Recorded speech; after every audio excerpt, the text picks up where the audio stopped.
Welcome everyone to the podcast of my channel.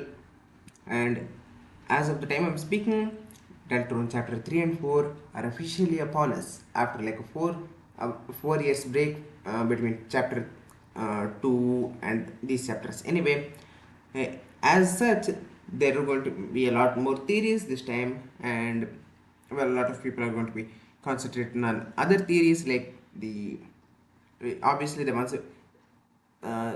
spoiler alert if you are for some reason watching this without any context of knowing what I'm like a chapter 4 thing without having played chapter 3 yet.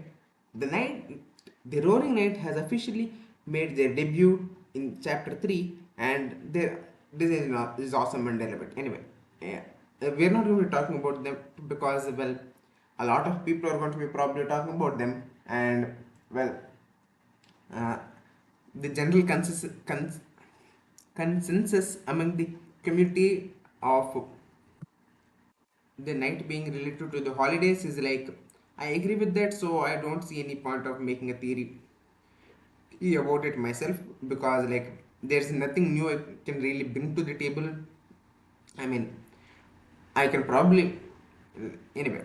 That's not the point. Anyway, the point is that with some things like that, some other things are bound to be ignored, and that's the and I'm going to be discussing one such thing regarding in this chapters, and that is the characterization of Birdley in this chapter. A lot of people, initially myself included, were uh, not exactly happy with a particular cutscene that happened in chapter 4. Uh, in You probably already know about like what I'm talking about. Anyway, for those of you who don't know which one I'm particularly talking about, because again, you wouldn't be watching this video if you did not, if you like weren't upset with that cutscene, or like didn't know about that cutscene. Anyway, the cutscene was like this. Uh, Chris and Susie go to Noel's house. They're on the couch together. Berdly calls suddenly. He asks Noel to go out on a date to the festival with him. Noel interruptingly, not interrupt, like hesitantly answers yes. Uh, Anyway, and then suddenly Susie snatches the phone from her and says she is not going to the festival with you, dumbass. Throws the phone off the couch and explains to Noel that sometimes you need to what? Alright, you need to scream no to the face of the people for them to get it, and like yes, I do agree with Susie on that part, but like anyway, after that, we get to like move and all, and then we can interact with the phone. Birdley says that use the term yandere for Susie, saying that Susie is hurting Noel, and she has gone completely yandere for him, and then and remarks that Susie might be lonely, and this ends with him saying offering to go to on the festival with Susie. We are then given two options: one, to sing the wrong number song, or two, we can tell Birdley that we will go to the festival with him. We as in like we can make Chris say it. I feel like with chapters 3 and 4 now we need to like distinguish between the soul as in ourselves and Chris even more than we previously already have. Anyway, we are given those two options. Uh, One interesting one, like small thing though, like isn't the wrong number song from Undertale? What is it doing here in Deltarune? Like one funny thing that I just imagine is like the wrong number song is just like a monster tradition for when you like make a wrong call or something like that. Like it's a universally monster tradition and all of that. Funny thought. Anyway, the second one though, if we as Chris say that we will go to the festival with Birdley, he says that Chris, Noel, and Susie, the three of them have to compete, and to go to the festival with him. And A lot of people did not like that because uh, I think you can get what negative connotations people make with this. Like he thinks he is too good and all of that. Anyway, now oh, again on the surface level, if we see it to the surface level, yes, this all of this cutscene, yeah, it makes Birdley look a lot very bad. Like I'm not going to argue with that. I was initially not happy with this cutscene either. Made made like three post Twitter thread about it and everything. But the more I thought about it, the things that Birdley says in this in this particular cutscene make a lot of sense. Firstly, starting off with why he asks Noel out.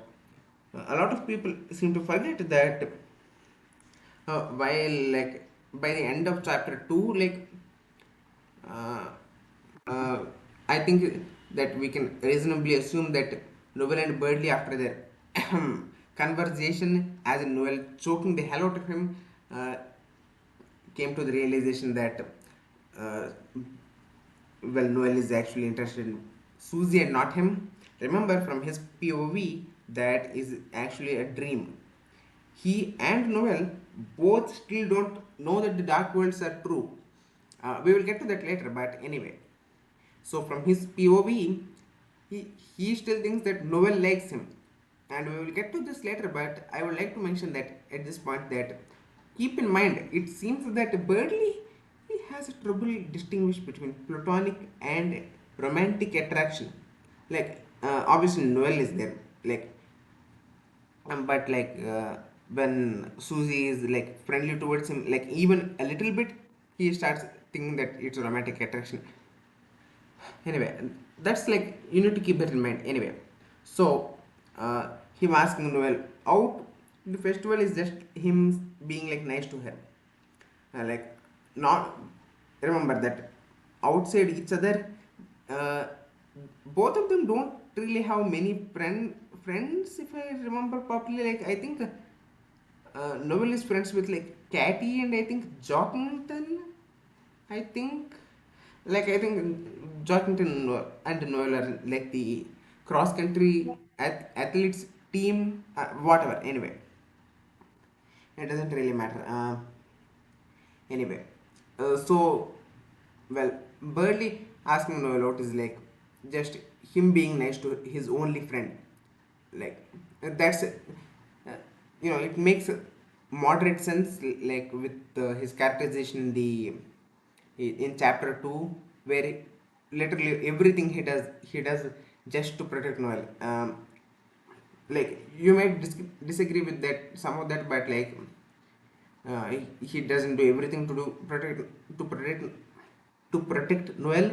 But I made an entire theory about that.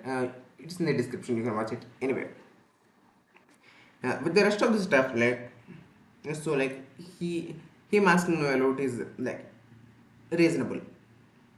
Well, he doesn't. He says in chapter 2 that he doesn't he, he said, as he says, leading Noel on, but well, he again he's too polite to reject her from his point of view. It's not really rejecting because we know that Noel doesn't have any attraction towards him, but remember he doesn't know that. Anyway, then we come to the point where he calls Susie a yandere. uh, Everyone seems to be having cringing at that. Firstly, the term yandere I don't think is too extreme.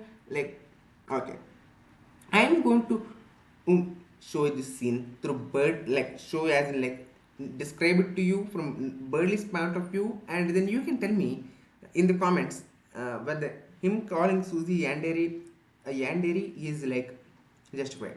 One, from Birdley's point of view, because he cannot distinguish between, well, he seemingly cannot distinguish between romantic and platonic attraction. He thinks Susie is attracted to him. Two, oh, he asked Noel if she is alone, and she said yes, she is alone. One and three, and then he, well, not three, just He then asks her to go to the festival with him. She says yes.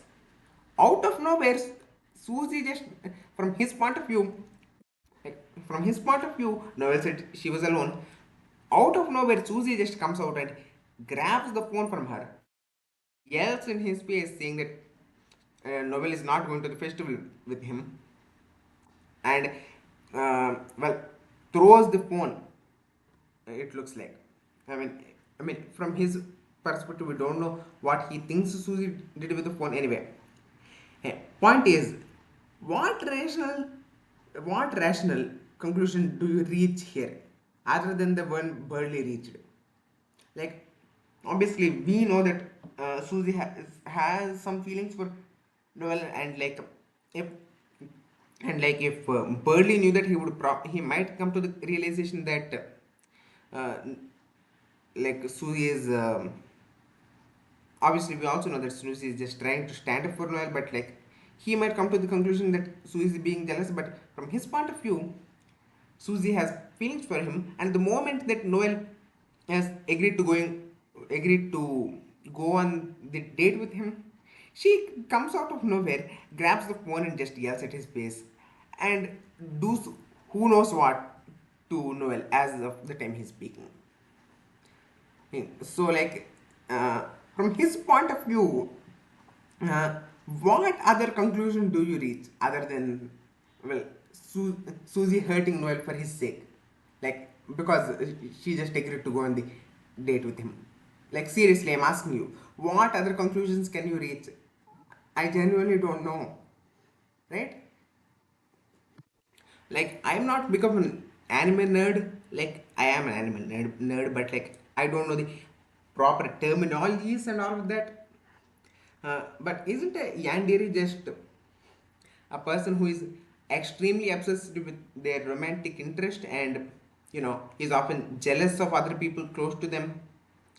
From Birdley's perspective, Susie fits that description quite well. Obviously, again, and his assumptions and all of that. I, I'm not going to argue that he is just a little dumb for making them. Uh, but from his point of view, him calling Susie a yandere is not even a overreaction at this point. Noel just agreed to go out with him, and out of nowhere, Susie came and grabbed the phone and yelled at him. Like, yeah, his conclusion there is is rational to say the least.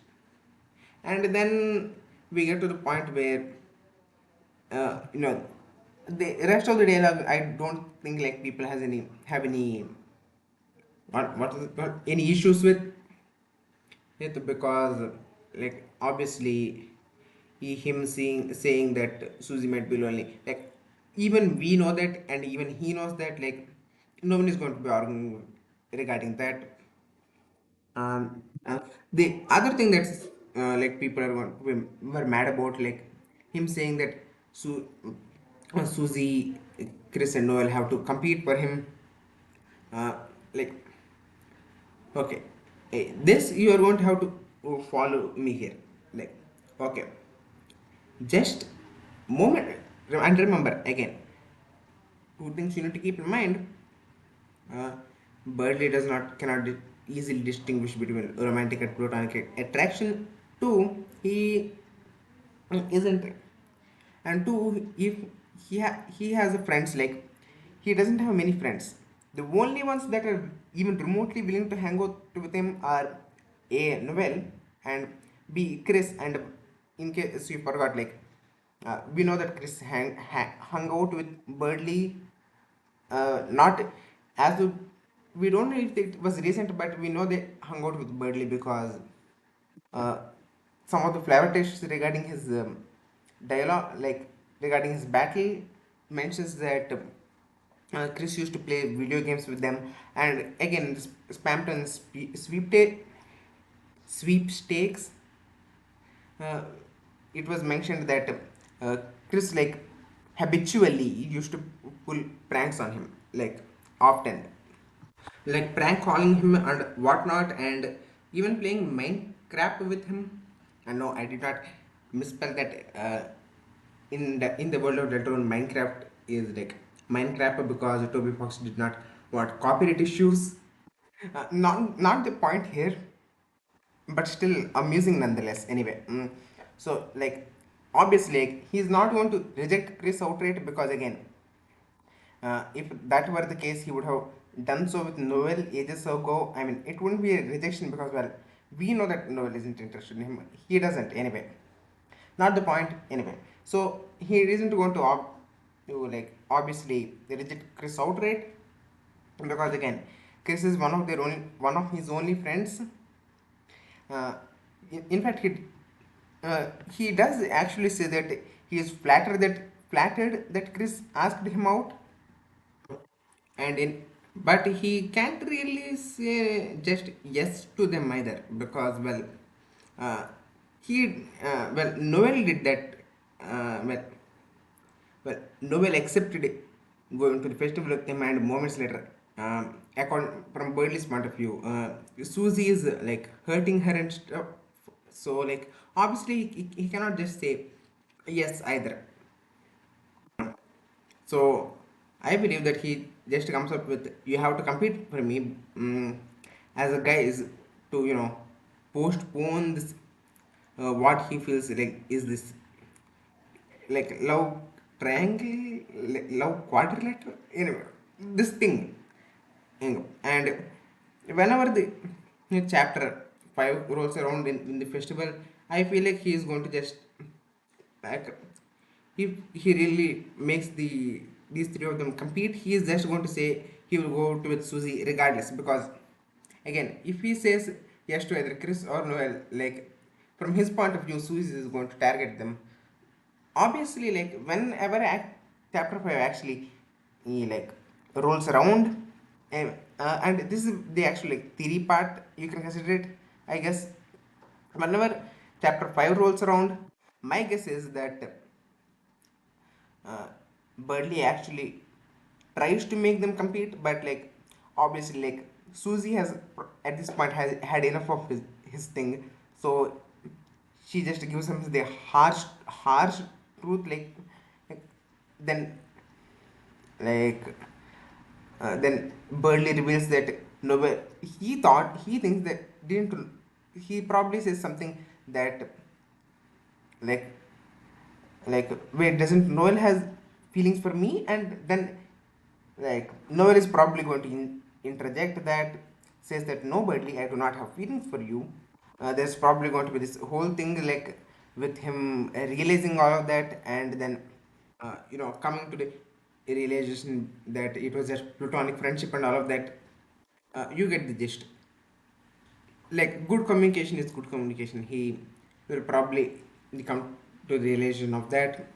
uh, like he well Susie is going to just communicate. Susie and Noel are going to communicate him with him, tell him that he is mistaken, and well knowing Birdie, like once he comes to the realization that he is wrong, like he's going to be disappointed, yes, but not as disappointed because again he actually has feelings for, well, he has feelings for Susie just a little, but like he has no feelings for Noel in that way. So or like he's probably going to be okay with that. And anyway, he's probably going to like congratulate them, like probably at this point, like Susie, like at the end of the holiday, he mentioned cutscene, like Susie out basically outright like asks Noel out. So like at this point, like that ship is confirmed. So congratulations to them, I guess.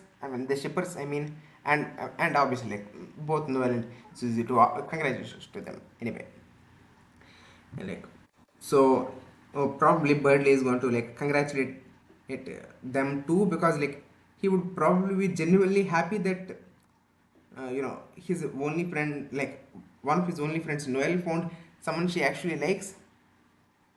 And also that because from his point of view he can stop putting on the act of liking her because you know again he actually has no, he by his own admission he has no feelings for Noel.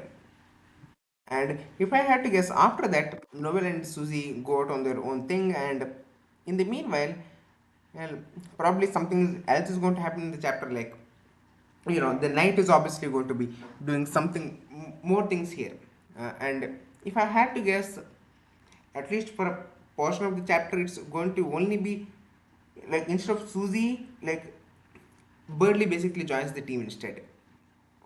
Instead of Susie, because Susie is going to be like out with Noel and all of that, and Chris is probably not going to who want to disturb them anyway. So instead of Susie for some time, Birdley is going to join the team instead, and that is what probably will end up, end up with him having his like the rest of his character arc, and also like he would sorry for the stuttering. It is also at this point that he would probably realize that his dark world like dream wasn't really a dream, and obviously again that is going to uh, reinstate his character development that he had in chapter 2. Again, this could be also go the other way with the dark world stuff with him happening first. That would lead to the realization that Noel has known. He would then realize that, oh, this conversation that I had with Noel about her not having feelings for me, it actually happened. So I guess she has, well, I don't have to uh, put on this act anymore, and well, he just drops this entire like this idea of a competition that he has, and it is never brought up again.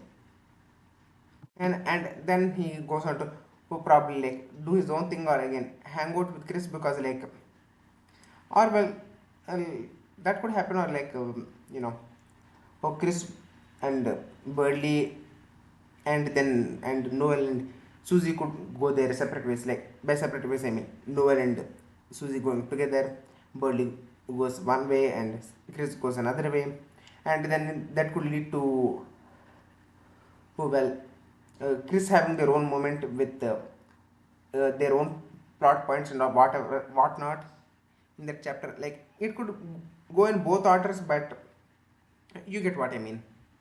In probably the latter option, but anyway. So yeah, that's my analysis regarding this entire thing with Birdley. Um, and if you are watched till this part, well, you really you probably you're well, if you watched it until this part, you are probably a big fan of Birdley, because like if you are a hater of Birdley or something, you are probably not going to, waste your time trying to watch me defend him, or who knows, maybe you will just to try and prove that I'm wrong. But like I feel like my arguments are like this particular argument is like pretty solid. Like you know from his point of view, what he does totally rational. The conclusions he came to regarding Susie and Noel being having feelings for him, yes, that is admittedly dumb. But again, you cannot say this is dumb, because remember, this is the same series in which a grown man once thought that the protagonist had feelings for him solely based on the fact that they wore clothes, not even just any particularly fancy clothes either. Papyrus from Undertale literally thought that Frisk wanted to go on a date with him solely on the fact that they wore clothes. Remember, in comparison, and Birdley thinking that Noel and Susie having feelings for him because they are nice to him is relatively mundane. It is still crazy, but not as crazy as that. Uh, and no, this is not a papyrus slander either. I am just saying that you cannot like you cannot say one is like just comedic relief while like actually bashing Birdley for the other. Anyway, with that, thank you for watching. Bye for now.